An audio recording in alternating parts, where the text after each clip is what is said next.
Donald Trump, Elon Musk, and these DOGE morons are now breaking into private organizations, private, not federal, not government buildings. They are forcing their way in, and now they've got the assistance of the Metropolitan District of Columbia Police, DC Police Department here, helping Donald Trump, helping DOGE to break in, to trespass into a private organization that's funded by the government, but they are outside of the reach of the autonomy of the government. It's not a government facility. It's like saying, well, you live in this house. You used to work for the federal government, Jesse. DOGE has the right to go into your private domicile, to your private house. Are they going to start breaking into local private coffee shops too? Because for whatever reason, they think they have the right to have access with the help of police? This is a vast overreach of the power of the executive. It goes beyond just him shutting down agencies. It goes beyond him forcing their way into the IRS and the Department of Education and all of these other government agencies, because those are government buildings. This, and I'm going to throw this to the NBC News affiliate here in Washington, D.C. for some local coverage.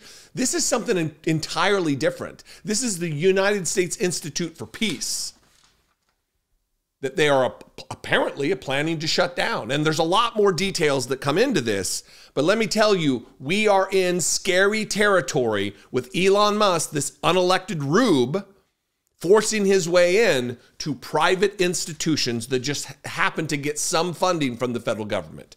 Watch this from the NBC News affiliate here in Washington, D.C.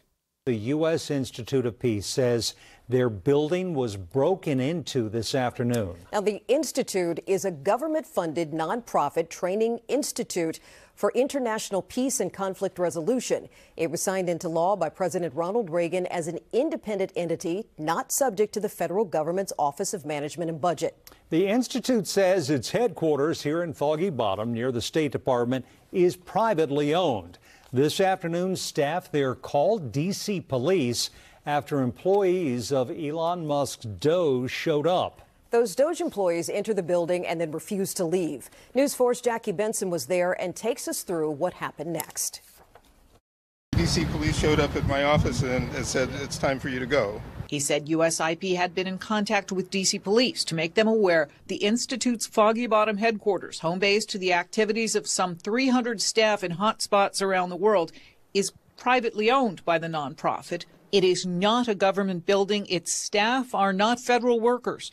When DOGE employees attempted to enter for a second time since Friday, he says security staff picked up the phone and called DC Police. We have been talking to them for many weeks now, and in anticipation of just this possibility, and also to remind them that we are a private, non-profit corporation in the District of Columbia, and therefore not a federal agency, and therefore the federal government has no entitlement to come in and take over our building. Most of the DC police officers who responded left a couple hours later.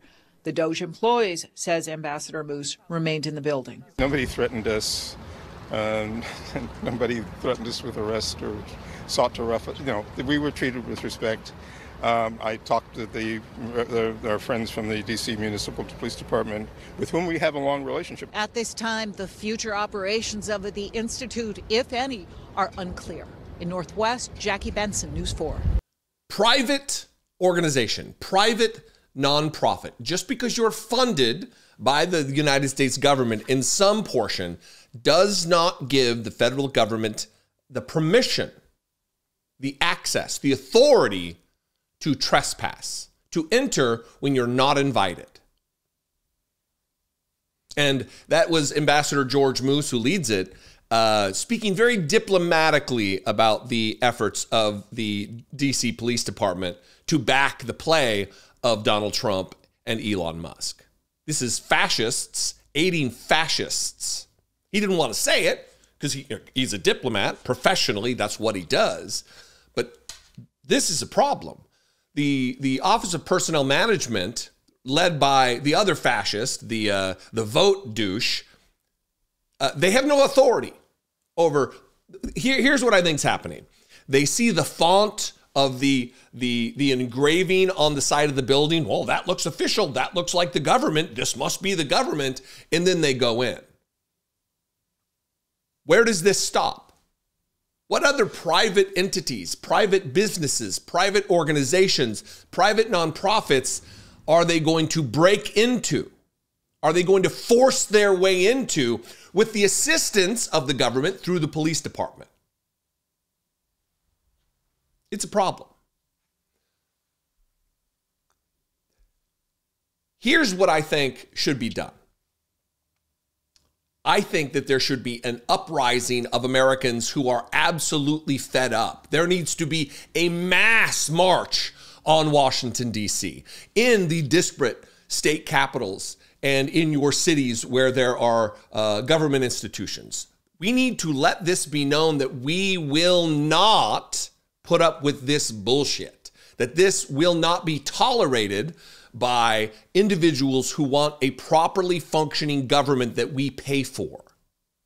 They talk so much about being good stewards of the taxpayer dollars while Elon Musk is raking in billions and billions and billions, tens of billions of dollars in extra wealth. But they're shutting down programs like this, organizations like this. Anyway, what do you think? I would love to hear from you. You can comment below. That'll help the algorithm to share this content with new subscribers, and that would be fantastic.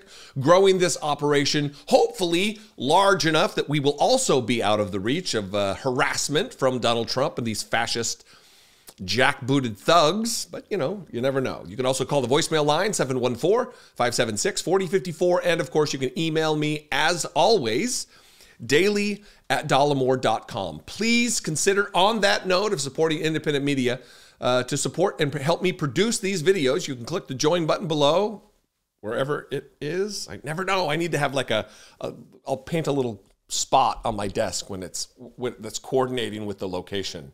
Yeah, I'm really rambling now. Anyway, wherever that button is, you can click that join button, see what's involved, become a channel member, and help produce this content for $1.99 a month. You can also go over to patreon.com/IDoubtIt podcast. I'm on the social media at Dollemore. I'd love to see you there, and I will see you next time. Until then, be genuine. Take care of one another.